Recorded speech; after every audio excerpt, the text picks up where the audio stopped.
been a whirlwind for you. Yeah. Since the match. Yeah. And then trying to get back. Just what's it been like for you?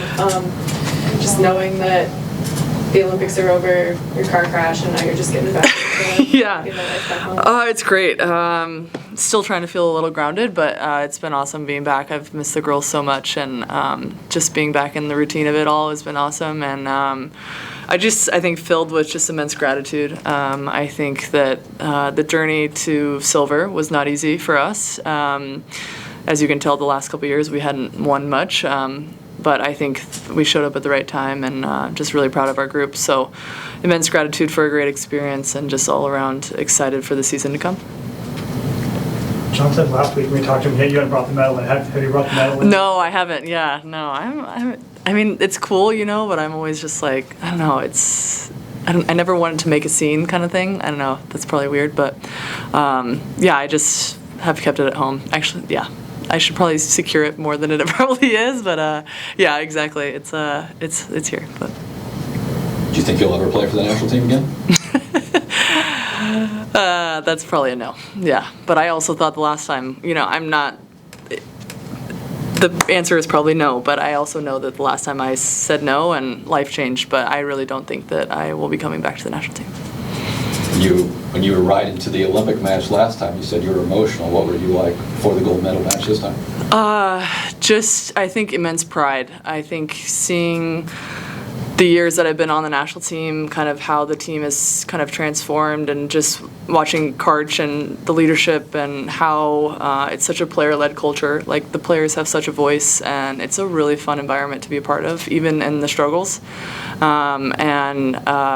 It's really cool to see just the success that we've had through USA Volleyball. And I mean, you think about Italy, right? Like, that was the first time they've medaled ever, and was it 14 chances, and to think that we've medaled in the last 5, like, it's a huge thing. And I think that just shows, like, we're doing something right in the U.S. And I think it'll be interesting to see now with the pro leagues, like, how does that change the trajectory of our national team. As far as the rich history of high competitive volleyball overseas has been ingrained, and we're kind of navigating a space over here now where we're starting something new, even though we have really good players. Like, how is that going to affect generations to come, and can we create a rich history here as well? Some of the players were saying you helped calm John down. Yeah. How much of that do you actually do, and did you do that at all on Saturday? Yeah. I don't know what it's like when I'm not here, so it's hard to know what that actually looks like. But yeah, the girls have said that.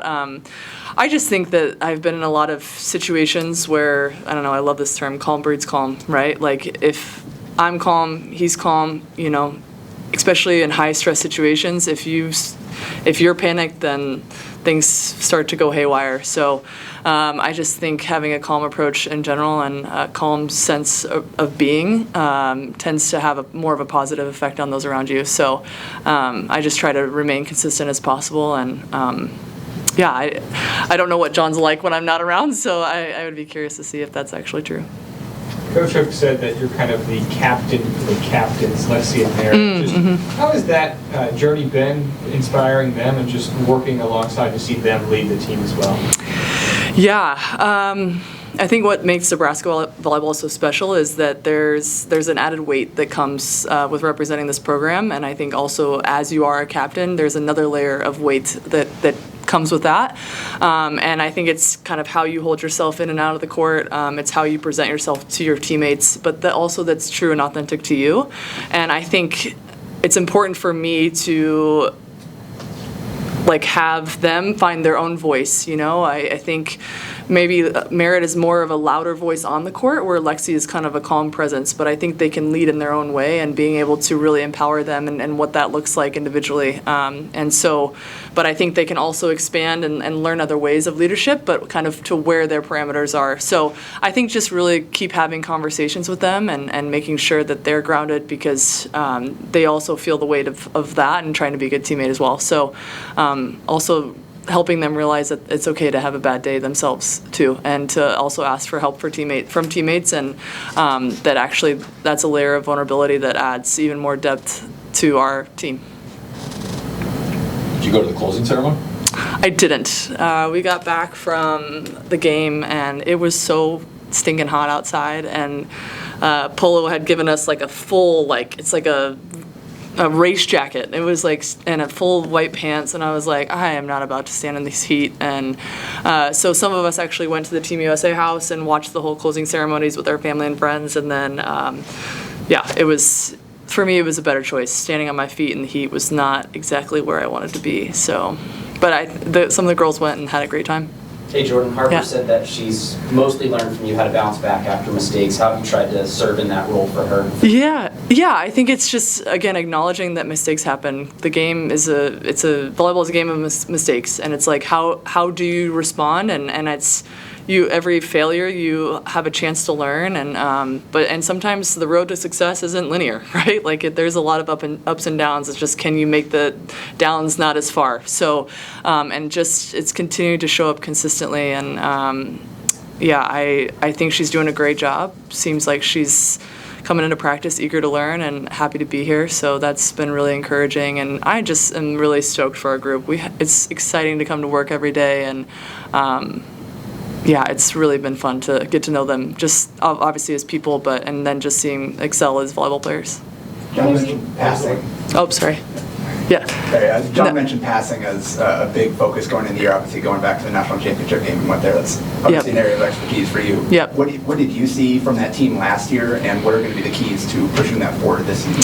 Yeah, I mean, passing is one of the harder mental skills, if there's, a skill that's harder in volleyball, but I think it's just being open and clear with communication, and it's a very much of a relationship thing, and so continue to work through that, and I think we had a great passing team last year. I thought Texas just served really well. So sometimes you have to give credit to the other team. But in general, we're going to keep working on our relationships, and it always comes back to fundamentals. And I think we have a great fundamentally sound team, which excites me, and just really, really excited to continue to work through it. I mean, I think we have all the right parts. What was it like playing those venues, but also knowing what the Vanny's like here? Was it kind of same kind of atmosphere? What was it like? Yeah, no, Paris did a fantastic job of hosting first and foremost, and the gym was really cool. It was actually in a convention center, so they actually made the stadium like by hand. It wasn't just a normal stadium. But it was really cool, really loud. Obviously, when we played France in France was amazing, right? I think the one thing that I wish, I guess, in America is that we would sing our national anthem with, like, immense pride, I think people say it, like, sing to themselves, but when you're in Europe, it's like, when you're standing in France, like, you just hear them belt it out, and it's, like, the biggest chill moment ever. So I'm hoping one day that we can kind of belt it and sing with immense pride, but it's a really cool environment to be a part of that.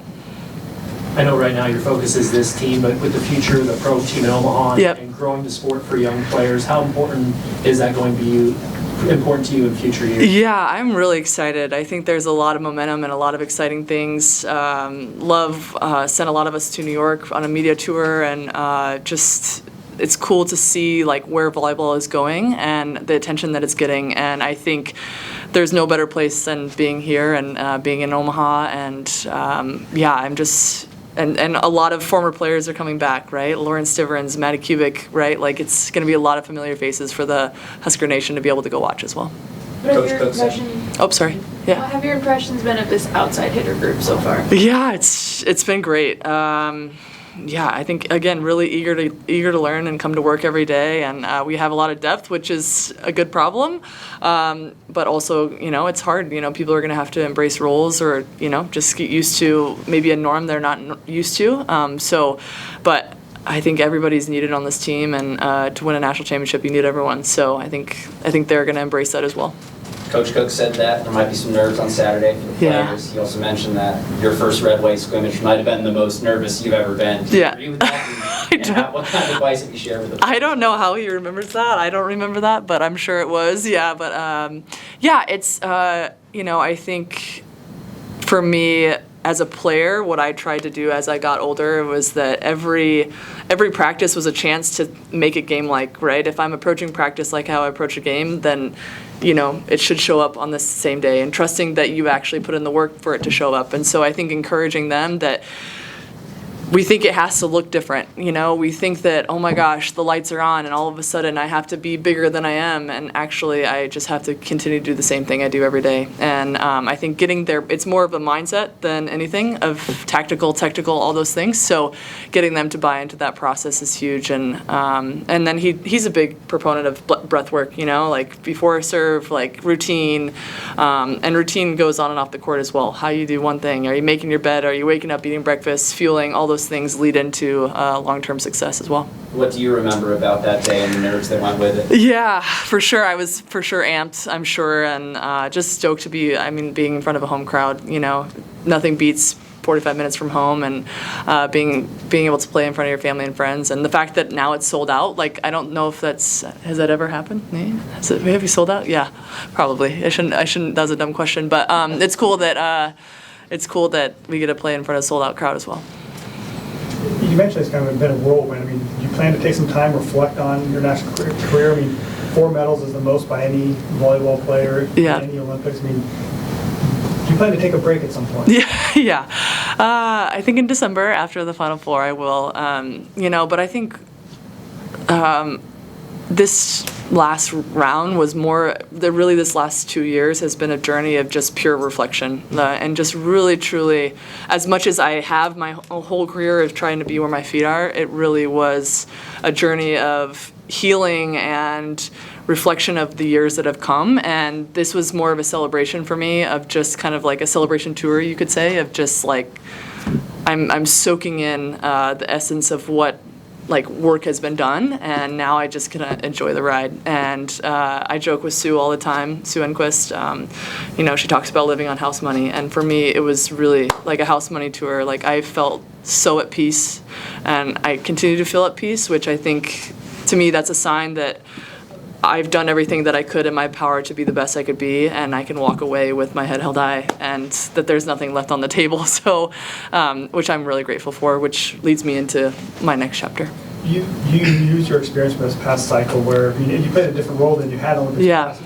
What this team has loaded with people who used to be the stars in their team, prep team, whatever. Do you try to relate that? Yeah, totally. And I think that's what makes being a part of a team so cool. And I think while my role has changed, I think my role, or even if we call it game changer, like even if you're a game changer and coming in and serving a few balls, like those are just as crucial as someone that's out there the whole time. And also how to show up and be a good teammate and being consistent every day, like those things matter, and those things equal wins just as much as showing up every day and scoring all the points. It's just as powerful.